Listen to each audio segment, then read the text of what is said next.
नमस्कार दोस्तों, आज की कहानी का शीर्षक है 2 टके की लड़की।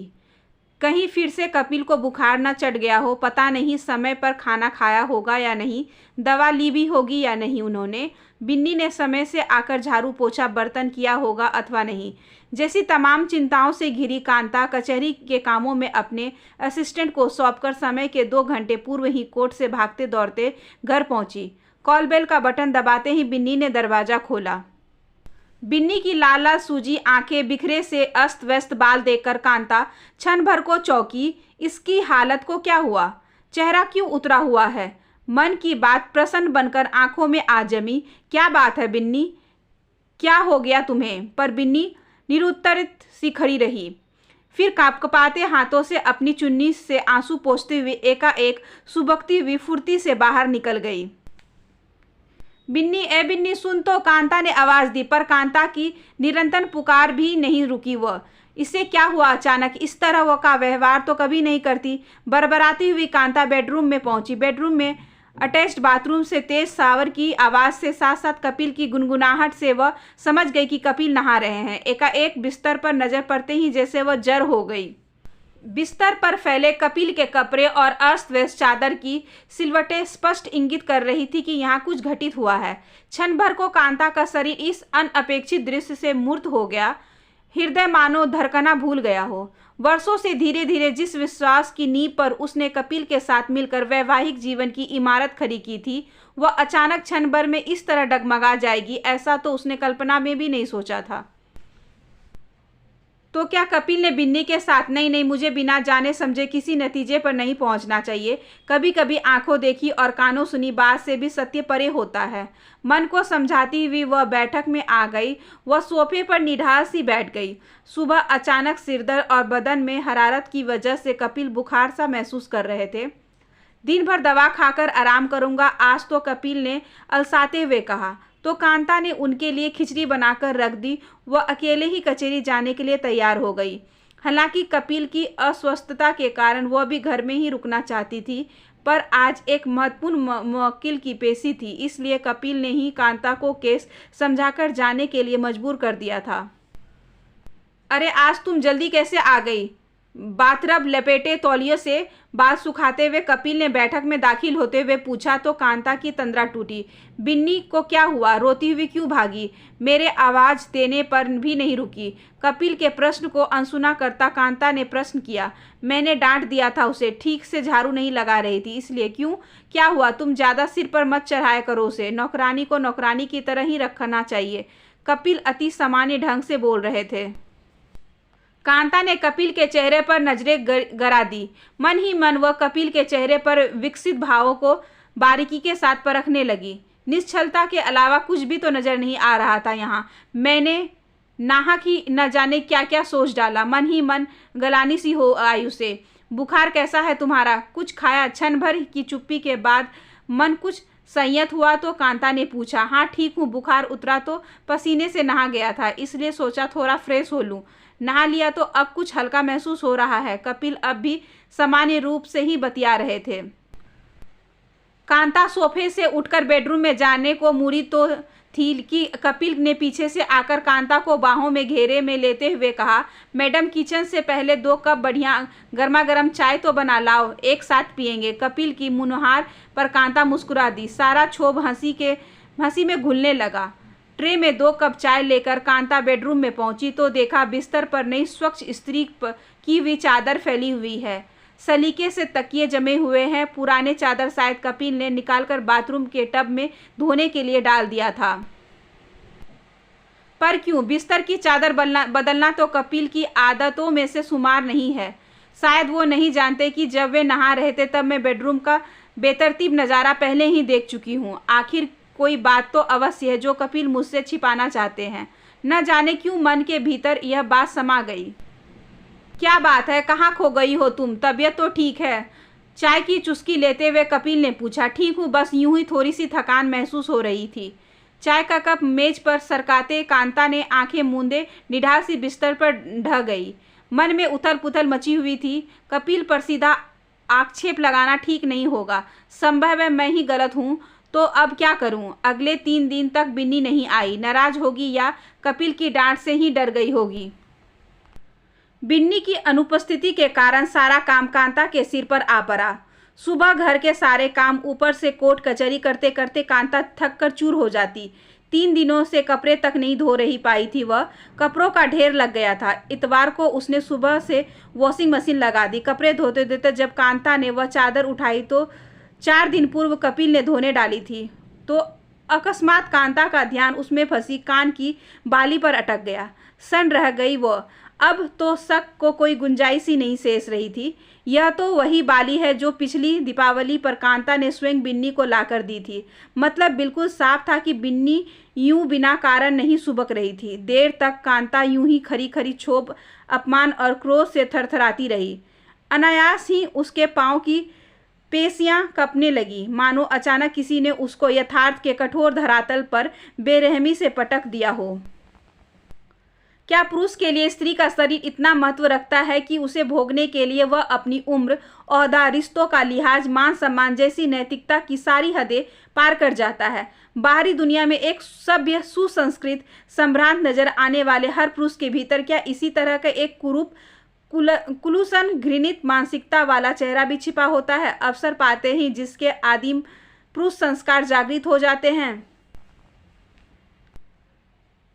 हफ्ते भर बाद आखिर बिन्नी काम पर आ गई। तब तक कांता भी चुप्पी साधे रही। कपिल के समक्ष उसने इस विषय को अब तक नहीं उठाया था।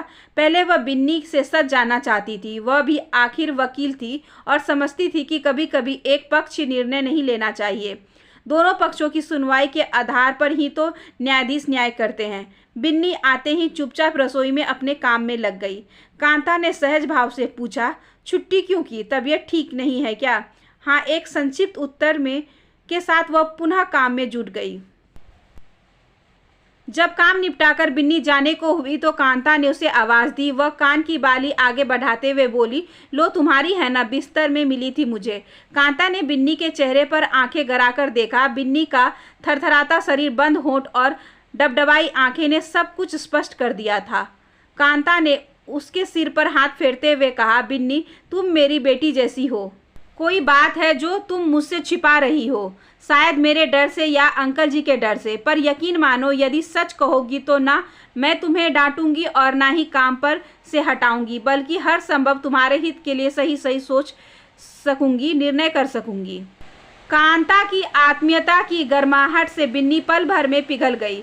कांता के कदमों में बैठ अपने घुटनों से सिर छिपाए वह सुबकने लगी। मन का गुब्बार हिचकियों की परिवर्तन हो गया था। कांता ने उसे एक गिलास पानी देते हुए कहा, शांत हो जा बिन्नी, बता बात क्या है। बिन्नी ने रोते रोते सब कुछ बयां कर डाला। वही अनअपेक्षित सत्य जिसके पिछले 8 दिनों से कांता सच झूठ की तुला पर मन ही मन तौल रही थी। आज वही सत्य उसके समक्ष नंगा नाच रहा था। सर से पैर तक रोम रोम दहक उठा। ऐसा दुष्कृत्य करते हुए क्या कपिल को क्षण मात्र को भी मेरा ख्याल नहीं आया होगा? नेहा का ख्याल नहीं आया होगा? आंटी जी, अंकल जी को ना बताइएगा, उन्होंने मुझसे मना किया था किसी को बताने के लिए। कह रहे थे यदि जुबा खोली तो तेरा और तेरी माँ का जीना मुश्किल कर दूंगा। वैसे भी तेरी बात पर कौन यकीन करेगा? बदनामी तेरी ही होगी। रोना कुछ शांत हुआ तो बिन्नी बोली, मैं करूंगी यकीन, अब स्वयं को और अंधेरे में नहीं ढकेलूंगी। मन ही मन कुछ तय करते हुए कांता बुदबुदाई, तू चिंता मत कर बिन्नी, मैं सब संभाल लूंगी। बिन्नी को आश्वासन देकर कांता ने भेज दिया, पर स्वयं उसके मन में एक भयंकर चक्रवात आ चुका था जो न जाने उसके व्यक्तित्व को किस दिशा में बहाकर ले जाने पर आमादा था। मन में एक अंतर्द्वंद फन उठाए खड़ा था। दोषी को सजा दिलवाती हूँ तो सामाजिक प्रतिष्ठा दांव पर लग जाती है। कल को नेहा का ब्याह करना है, यदि कपिल की प्रतिष्ठा पर आंच आती है तो बेटी के विवाह में कठिनाई होगी। पर जुर्म होते देख चुप्पी साध लेना तो जुर्म करने से भी बदतर होता है। और फिर बिन्नी के प्रति न्याय कर सकेंगी वह। कपिल के साथ साथ उसकी भी बदनामी नहीं होगी। यूं ही परे परे घंटों सोचती रही वह। कमरे में अंधेरा गहराया तो तंद्रा भंग हुई। मुंह धोकर पूजा, धूप अगरबत्ती जलाई, 1 कप चाय बनाकर बैठ गई। कपिल किसी कार्य से शहर से बाहर गए थे। उनके आने पर क्या कहेंगी वह, कैसे कहेंगी? आज तक कभी ऐसी स्थिति नहीं आई थी उनके बीच। पूरी रात कांता के मन में अंतर्द्वंद चलता रहा। सुबह उठी तो सिर कुछ भारी था, पर मन हल्का हो चुका था। कपिल के आते ही उनसे उनका गुनाह कबूल करवाऊंगी। आंखों के सामने बिन्नी से क्षमा मांगने को कहूंगी। सामाजिक प्रतिष्ठा पर आंच नहीं आएगी और क्षमा के गुनाह भार से कम हो जाएगा। कांता मन ही मन तय कर चुकी थी। तुम्हारा दिमाग तो खराब नहीं हो गया? कांता की बात सुनकर ही कपिल उत्तेजित हो गए। कांता का आक्षेप सही था, कलेजे पर वार कर गया था, परंतु दम उभर आया। 2 टके की लड़की के सामने माफी मांगू? अरे मैं जानता हूँ ऐसी लड़कियों को, जाने किस किस के साथ ऐसे कर चुकी होगी। इतनी भोली नहीं है वो जितना तुम समझ रही हो। कपिल बौखलाकर बोले। हाँ कपिल, दोस्त तो मेरी समझ का ही है, तुम्हें भी मैं अब तक कहाँ समझ पाई थी। स्वर भर्रा गया कांता का। थोड़ी देर चुपचाप थरथराती रही वह, फिर किसी तरह पूरा मनोबल जुटाकर बोली, माना वह भोली नहीं है, पर इसका अर्थ यह तो नहीं है कि तुम्हें उसका फायदा उठाने का अधिकार मिल गया। अपराध तो तुमसे हुआ है, फिर माफी मांगने में हर्ज ही क्या है? आखिर अपनी नेहा जैसी है वह। कम से कम जीवन भर की आत्मगिलानी से मुक्ति तो पा लेंगे हम, और बात यहीं खत्म हो जाएगी। वरना? उफ कांता, वरना क्या? और कैसी आत्मगिलानी? क्या बेकार की बातें करती हो? कपिल झल्लाकर बोले। मैंने कोई जानबूझकर या सोच समझकर नहीं किया ये सब। भावावेश में अपने आप पर काबू नहीं कर रख सका। बस बेवजह तुल देने की बजाय बेहतर होगा कि तुम इस सब बात में को यहीं पर ख़त्म कर दो। कल से बिन्नी की जगह कोई और लड़की रख लेना काम पर। वह रुखाई सी झाड़ते हुए अपने कमरे में चले गए। वर्षों बाद कपिल के इस रूप से भी परिचित होना पड़ेगा, ऐसा तो सोचा नहीं था कांता ने। क्षोभ और अपमान से आंखें आंसुओं से भर गई। पर जीवन कहाँ रुकता है किसी के लिए। बिन्नी गई तो कोई और आ गई काम पर। दिन रात उसी ढर्रे पर गुजरने लगे। बस फर्क था तो इतना कि कपिल व कांता के रिश्तों में अब वो बात नहीं रही थी जो पहले थी। वोट उस 2 टके की लड़की की इतनी हिम्मत कि थाने पहुंच जाए रिपोर्ट दर्ज कराने। हाँ, थानेदार कौन है वहाँ पता करो। ठीक है, तुम फोन कर देना थाने में, कपिल फोन पर किसी से कह रहे थे। कांता समझ रही थी कि इस 2 टके की लड़की की बात हो रही है फोन पर चुप रही वह। इस विषय पर उसने कपिल से बहस न करने की कसम खा ली थी। अगले दिन थाने से फोन आया। कांता ने ही रिसीव किया था। मिस्टर कपिल अग्रवाल जी से बात कर सकता हूँ? मैं इंस्पेक्टर सिन्हा बोल रहा हूँ। कांता ने कपिल को बुला दिया। वह पुनः अपने काम में लग गई, पर कान कपिल की बातों पर ही लगे हुए थे। या इंस्पेक्टर बोलिए, मैं कपिल बोल रहा हूँ। हाँ जानता हूँ। इनका अपना तो कोई स्टेटस होता नहीं।